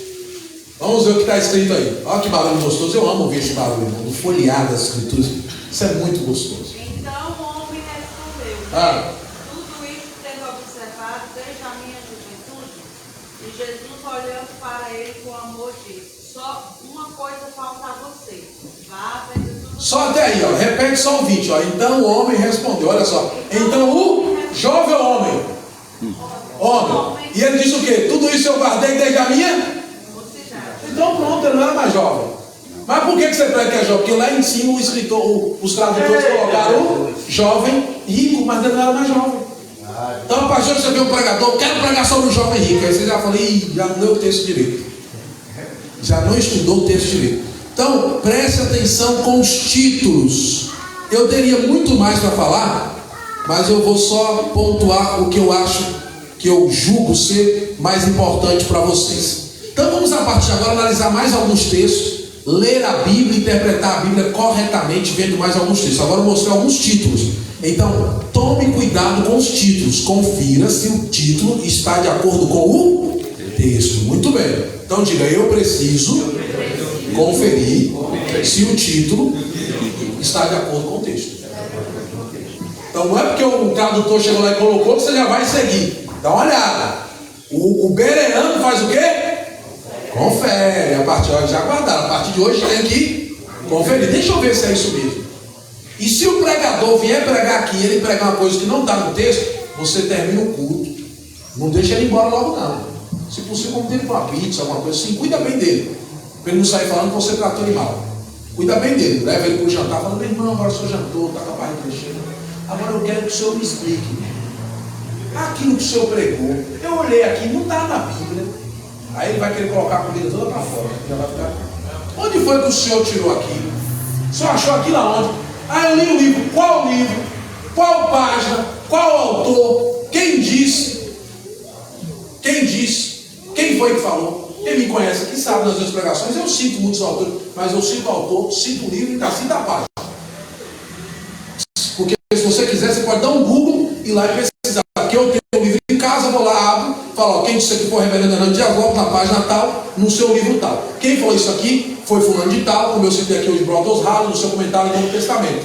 Você pode comprar o comentário do Novo Testamento de Brothers Hall. Você pode comprar, se eu citar aqui Barclay, se eu citar Chamberlain, você pode ir lá e conferir. Porque é isso que o pregador responsável faz. Porque é claro que para preparar um sermão, a gente usa muitas fontes. Mas eu não posso chegar aqui e citar uma fonte da minha cabeça. E tem gente que põe tudo na conta de Flávio José. Tem tanta coisa para pregar. Segundo Flávio José. Flávio José nunca disse a metade das coisas do que os pregadores falam. Porque o historiador fala, tem gente que nem sabe quem foi Flávio José, qual é a história de Flávio José, quais as obras de Flávio José, e diz que tudo foi Flávio. Cuidado com isso. Então vamos ser bereanos. Vamos lá analisar mais alguns textos. Quem aqui já ouviu pregadores pregando e falando que Adão e Eva comeram uma maçã no jardim? Até as tias da escola dominical, né? Traz uma maçãzinha e mostra lá para as crianças. Quem já ouviu? Quem já ouviu, levanta a mão. Vamos ler Gênesis 3 e 6, o que que diz? Gênesis 3 e 6, qual era o nome do fruto? Está em Gênesis 3 e 6. Gênesis capítulo 3, versículo 6. E vê da mulher que aquela árvore era boa para comer, agradável aos olhos, e a árvore desejável para dar rendimento, tomou o seu fruto e comeu. Fala o nome do fruto? Tomou do seu Fruto. e comeu. Diga assim: eu não posso colocar uma vírgula onde a Bíblia coloca um ponto. Diga: onde a Bíblia se cala, eu também tenho que me calar. O problema é isso, tem gente colocando vírgula, não é? Irmão, se a Bíblia não fala, eu vou. O que a Bíblia quer mostrar aí é o fruto ou a desobediência? O propósito é desobediência. Foca no propósito. Irmão, o fruto não importa se era banana, se era jaca, se era abacate, mas o que importa é eles quebraram o princípio, desobedeceram a ordem de Deus. Isso que é importante. Então não pregue o que não está. Vamos para o próximo. Quantos, e até isso aqui eu de novo vou pegar com as tias da escola dominical, né? As tias às vezes. Quantos vocês já viram as tias da escola dominical ensinando para as crianças e até pregadores pregando que Noé colocou os animais na arca de 2 em 2? Quem já ouviu? Quem já ouviu? Levanta a mão. Muita? De 2 em 2. Aí ele foi colocando, aí veio aqui um ovelhinho e um carneirinho, o leão e a leoa, né? E a titia vai fazendo bonitinho. As crianças até acham maravilhoso. Só que isso está na Bíblia. Vamos ver Gênesis capítulo 7, versículo 2. Gênesis capítulo 7, versículo 2. Gênesis capítulo 7. Não vai dar tempo de falar tudo hoje, mas eu prometo a vocês. O pastor quer já marcar outra data. Eu vou voltar aqui numa terça, qualquer outro dia, e vou terminar, tá? Não vou cansar os irmãos. Vamos lá, leia alto, meu irmão. Solta essa voz aí. De todo animal limpo tomarás para ti 7 e 7, o macho e sua fêmea, mas de todos os animais que não são limpos, 2 machos e sua fêmea. Tá vendo aí? Dos limpos, 7. Dos sujos, 2. Olha a inteligência de Deus, irmãos. Porque Noé ia ficar lá na arca. Noé ia ficar lá na arca. Olha a inteligência de Deus. Noé ia ficar lá na arca, cuidando daquela bicharada toda. Imagina se fosse só animal que fizesse sujeira. Que trabalho. Então, ó, dos limpos, 7. Do sujo, 2. Mas não foi de 2 em 2. Tá vendo aí? Olha o texto. Leia o texto. Analisa o texto. Vamos para mais um. Esse aqui é famoso. Quantos de vocês já viram pessoas chamando o arco celeste de arco-íris? Quando aparece o sinal, fala: ali está o arco-íris. E eu sei que você também já chamou. Você está quietinho, você também chama de arco-íris. Tá? Você vai aprender hoje a não chamar mais. Vamos ver se é assim que a Bíblia chama? Vamos para Gênesis capítulo 9, versículo 13 e 14. Não é arco-íris, irmãos. Não é arco-íris. Nunca mais vai falar arco-íris. Quando você fala isso, você está cometendo 2 erros. Primeiro erro. Você sabe que tem uma turma por aí que utiliza esse símbolo para mostrar que são eles, né? Que essa turma, nós respeitamos as pessoas que fazem suas escolhas. Cada um escolhe o que quer, ser o que quiser ser. Deus dá essa liberdade ao ser humano. Nós só não apoiamos e não concordamos.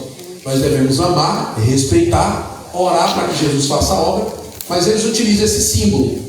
Por quê? Íris. Quem é Íris? Quem é Íris? Nós temos 2 coisas aí. Se você volta para o Egito, no Egito nós tínhamos Ísis e Osíris, um casal de deuses pagãos. Essa Ísis é a Íris na mitologia grega, que é uma deusa voltada para prostituição, fertilidade. E ela tinha sim um arco, só que o arco dela não é o mesmo do arco de Deus. Você perceber, tem uma diferença. Tem uma diferença, que eu não trouxe a imagem aqui. Mas o arco de Deus tem uma certa quantidade de cores e o arco dela tem uma cor a mais. É diferente do nosso, tá? Inclusive, eles até entraram na justiça aí querendo contra a igreja pentecostal Deus é Amor, na época. Enquanto que a igreja pentecostal Deus é Amor utiliza o arco celeste. E eles queriam tirar, não, porque esse símbolo mais agora já estava já registrado, tudo certo, não deu. Isso não foi avante, não foi adiante. Veja que diz Gênesis 9, 13 e 14. Está escrito o que aí? Quem encontrou pode ler. Quem tiver uma maior parede, suba na parede, irmão. Porém o meu arco nas nuvens, e ele será por sinal da aliança entre mim e a terra. Quando eu trouxe nuvens sobre a terra, e nela apareceu o arco. Pronto. Porém o que é o meu? Ou arco celeste ou meu arco. Mas não arco-íris. Porque o arco é de Deus. Então isso. Se você ler a escritura com paciência, você vai aprendendo com a Bíblia. A partir de hoje nunca mais vai falar arco-íris. Agora o arco celeste. O arco divino. O arco de Deus. De íris não. Esse arco que ele colocou foi Deus. Quem é íris para fazer o que Deus faz? Quem é íris? Uma pagã, uma deusa pagã, um demônio. Deus é o Todo-Poderoso. Glória! Agora, quantos de vocês também já ouviram pregadores? Isso aqui precisa de análise. E eu vou explicar para vocês com paciência para vocês entenderem. Nós temos no Antigo Testamento quantas tribos? Quantas tribos? Hã? Quantas tribos? 13. A gente sempre fica 12, não. São 13 tribos. Só que uma não era contada, que era a tribo de Levi. Essa é a primeira coisa que eu quero que você entenda. Agora veja, essas tribos eram formadas pelos filhos de quem?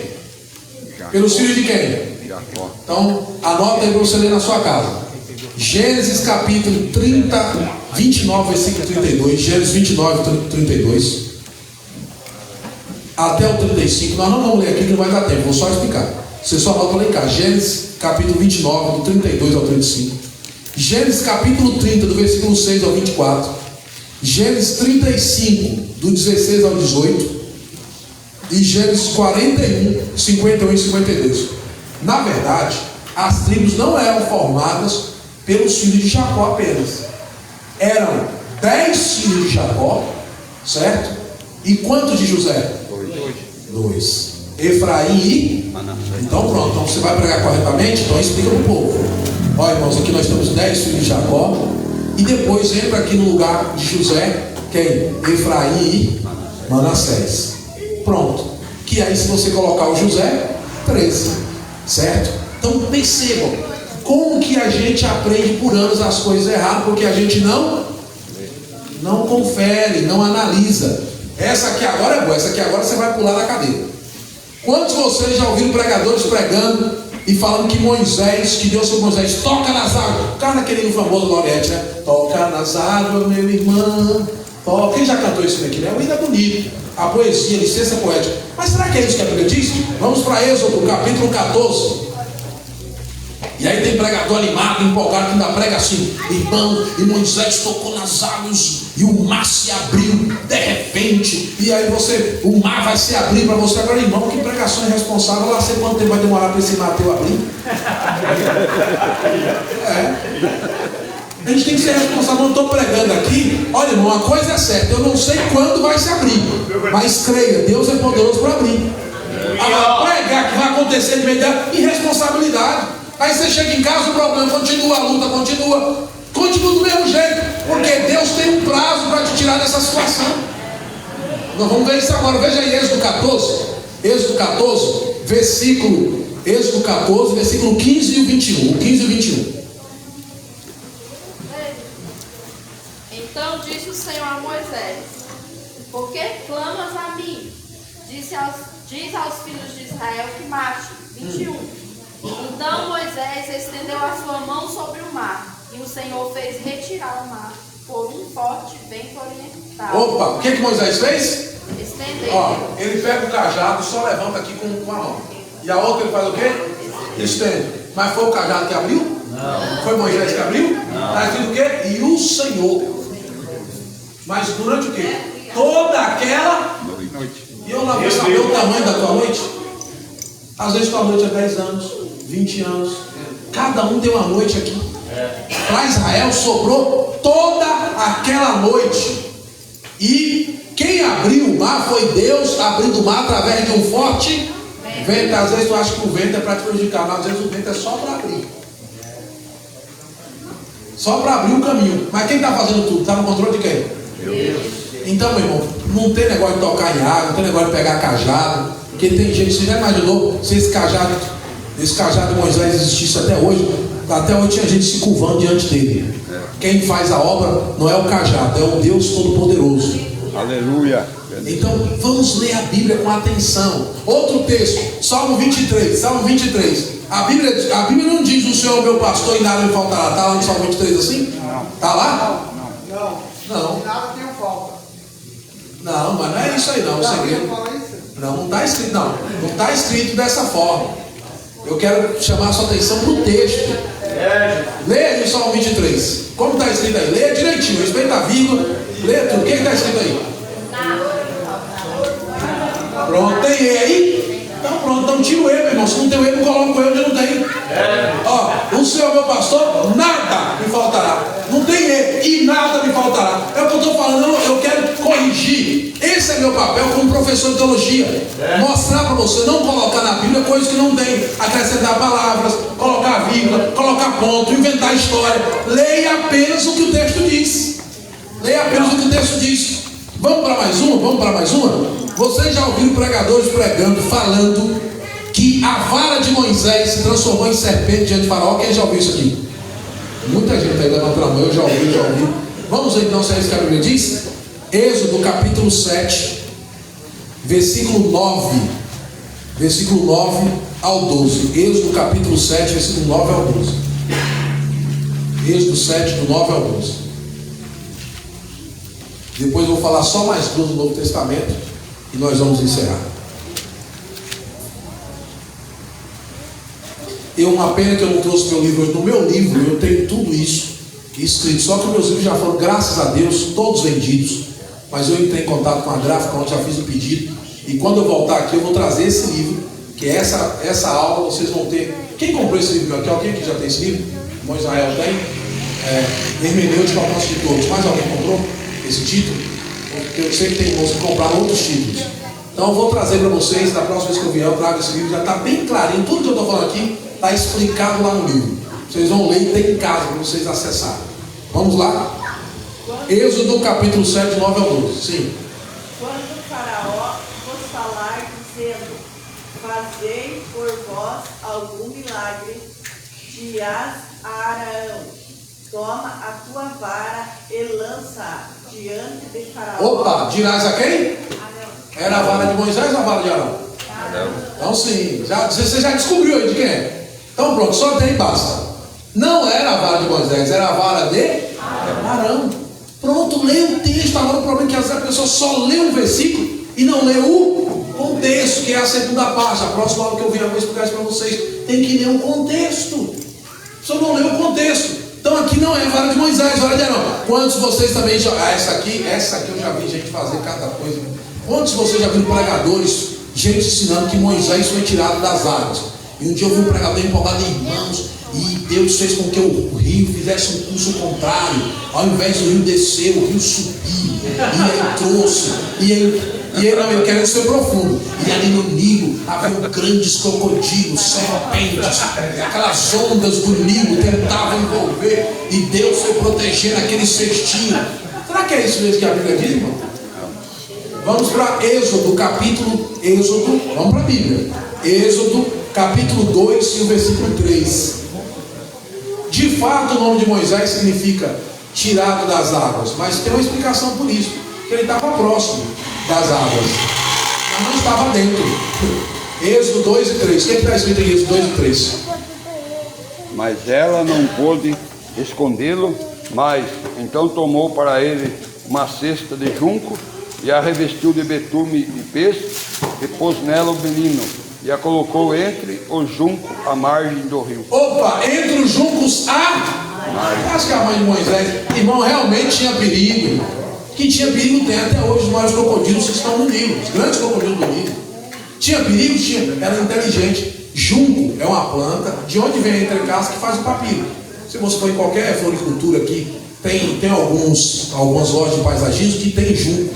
Ele precisa de água, eles colocam na piscina, você vê o caule, é muito bonito, inclusive, muito bonito, tem em casa aquilo ali, é lindo, o junco é muito bonito. Aí ele tem um caule bem grosso, que é daquele caule que tirava entre casas para fazer o papel, que é o papiro, que até hoje é a tradição, o nosso papel vem da celulose, do eucalipto, e ele tirava ali para fazer o papel.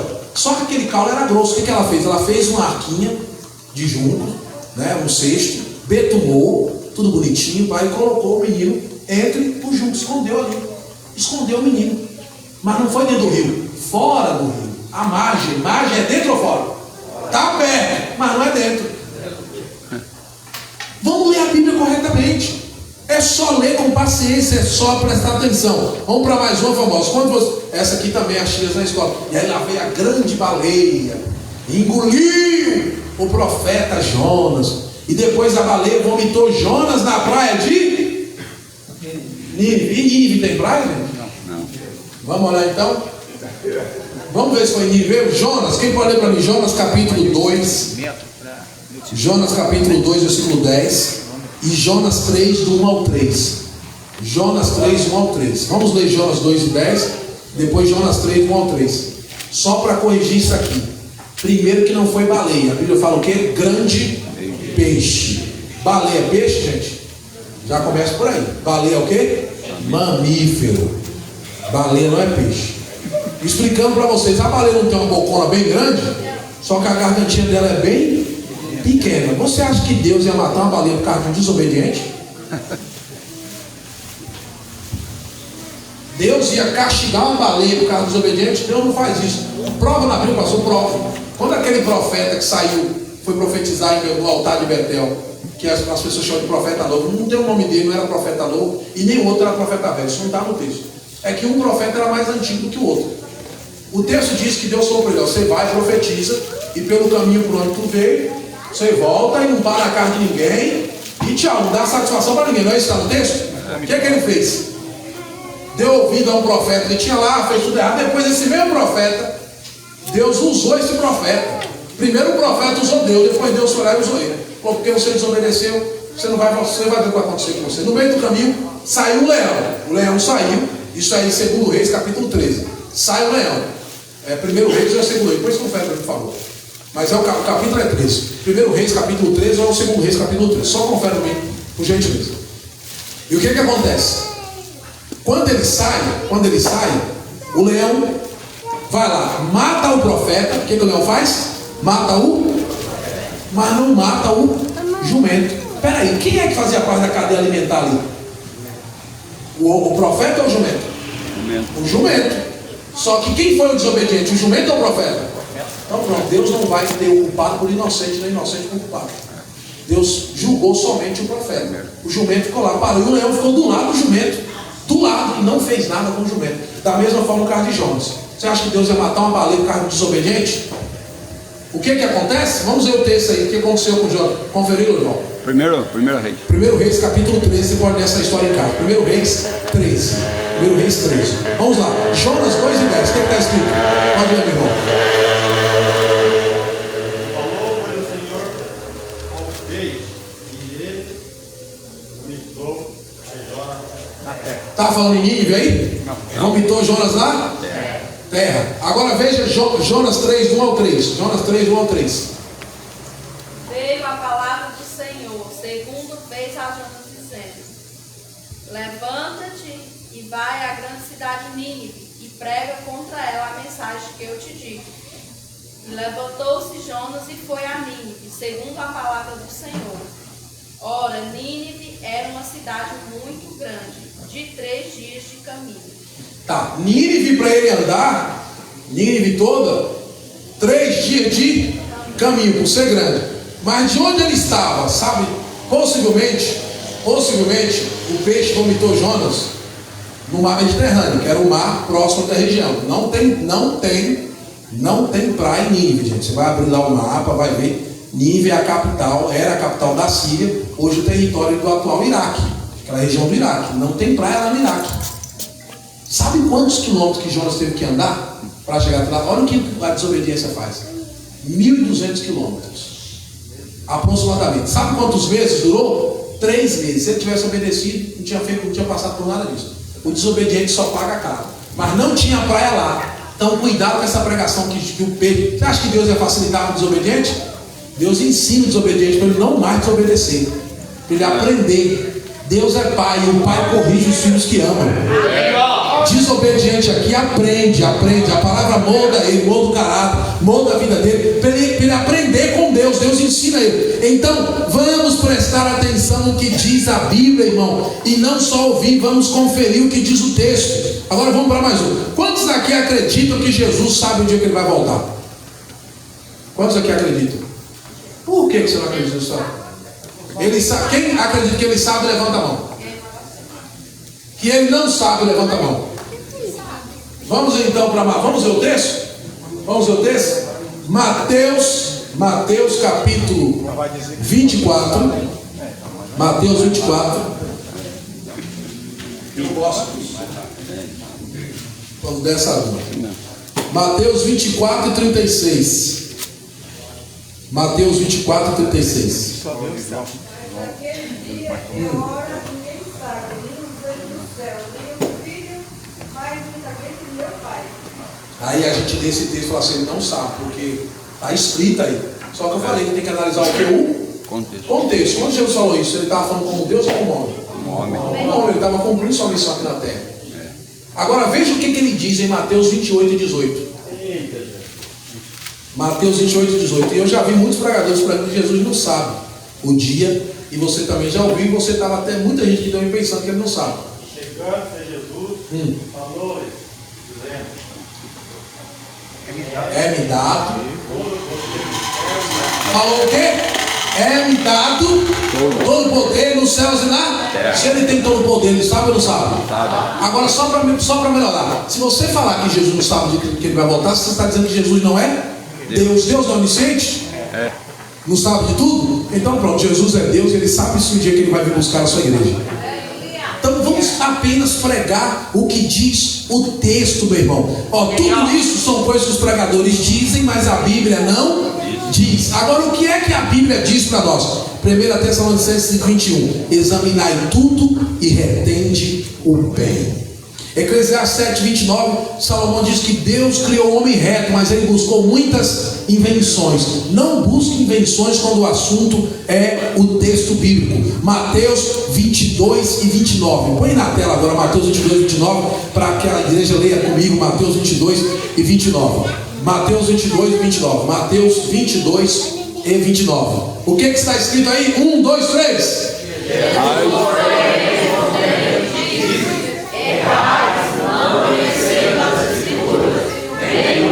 Para ensaio ficou bom. 1, 2, 3. Jesus, porém, respondendo, disse: errais, não conhecendo as Escrituras, nem o poder de Deus. Coloque a sua Bíblia no seu coração e põe sobre os seus pés esta manhã. glória, glória. Eu vim aqui essa manhã despertar em você o interesse pelo estudo das Escrituras. Maravilhoso Jesus.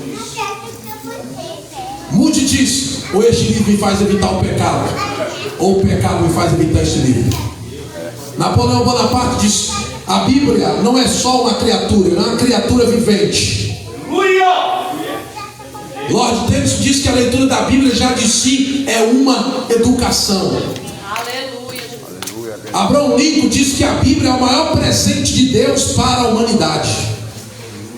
Rui Barbosa, o maior mestre, o maior erudito do direito que esse país já teve, disse certa feita, alguém visitou o escritório de Rui Barbosa, e quando chegou lá no escritório de Rui, alguém observou um livro preto grande em cima da mesa e perguntaram: Rui, que livro é esse?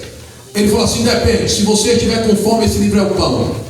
Se você estiver com sede, esse livro é a água. Se você estiver perdido, esse livro é o caminho. Se você estiver sedento, esse livro mata a sedentaridade da sua alma. Ele disse assim: se eu pegar esse livro, Rui Barbosa falou para aquele homem: se eu pegar esse livro e colocar na parte de baixo da minha biblioteca, ele sustenta todos os outros livros. Se eu pegar esse livro e colocar no meio da minha biblioteca, ele é o coração de todos os outros livros. E se eu pegar esse livro e colocar em cima da minha biblioteca, ele é a cabeça de todos os outros livros. Ele disse: esse livro é um livro que qualquer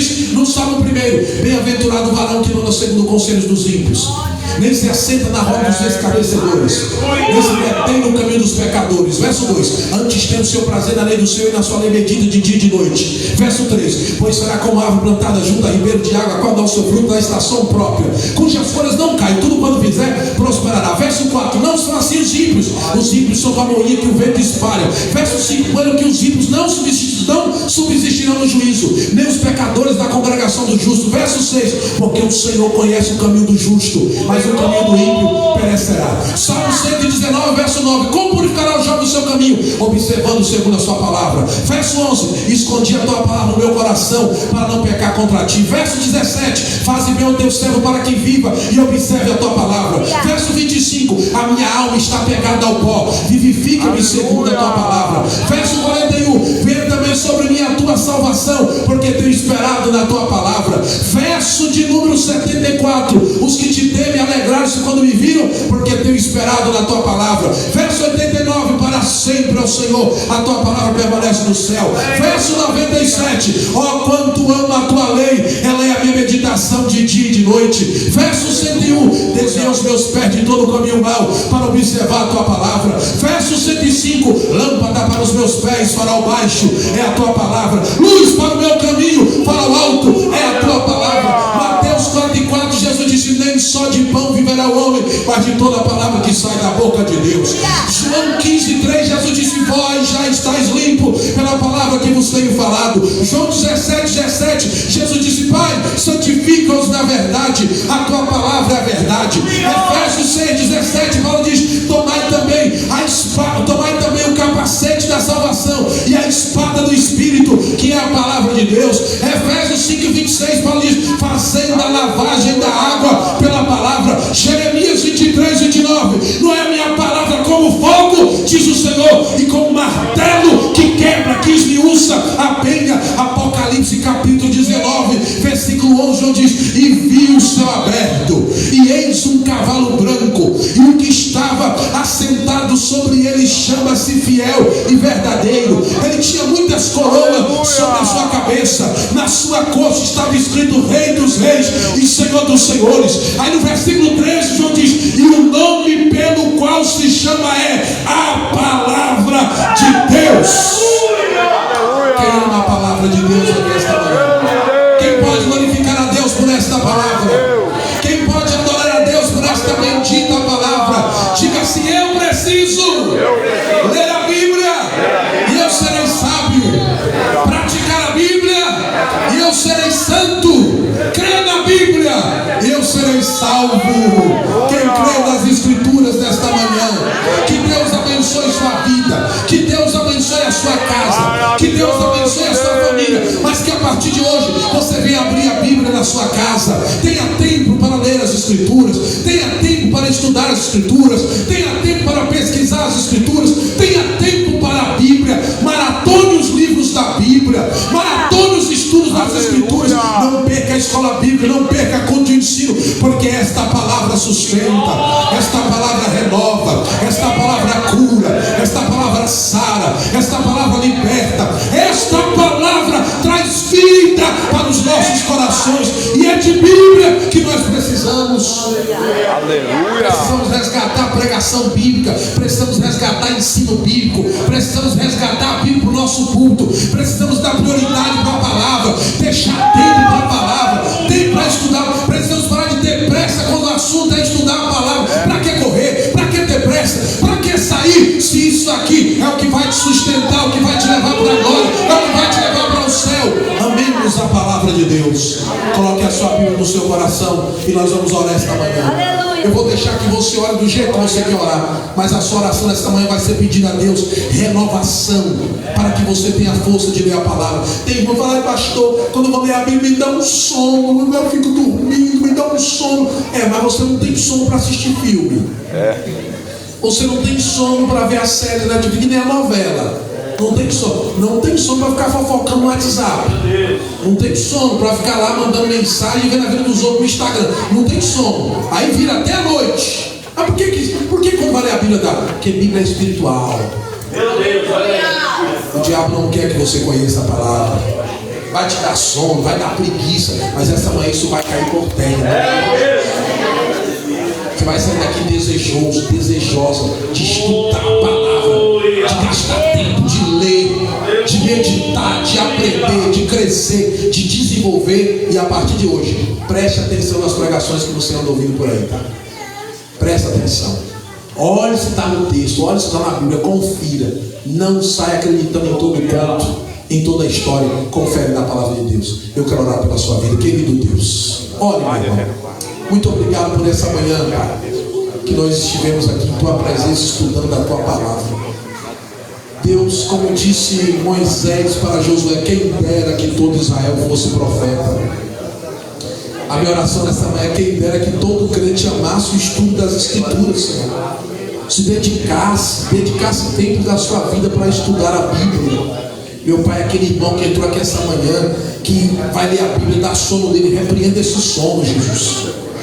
Aquele irmão que entrou aqui essa manhã, Pai, que ele está viciado nas séries, mas não consegue ler 10 minutos de Bíblia. Senhor, repreenda isso da vida dele, que ele se desperte, que ele se levante. Os dias são maus, os tempos são ruins. É a Tua palavra que nos sustenta, Senhor. Renova este crente, renova esta irmã, renova este irmão, fortalece, fortifica a fé dele, a fé dela, para que no nome do Senhor Jesus, Pai, o Senhor venha agir, o Senhor venha trabalhar, o Senhor venha mover, meu Deus, o coração deste irmão, o coração desta irmã. O Senhor venha fazer uma obra poderosa, meu Deus, esse obreiro que está enferrujado, Pai, a Bíblia dele já está empoeirando, ele não lê mais a Bíblia, não estuda mais, ele não se dedica mais. Meu Deus, desperta nele, renova ela, para que ele leia, para que ele estude, para que ele se volte para a Tua palavra.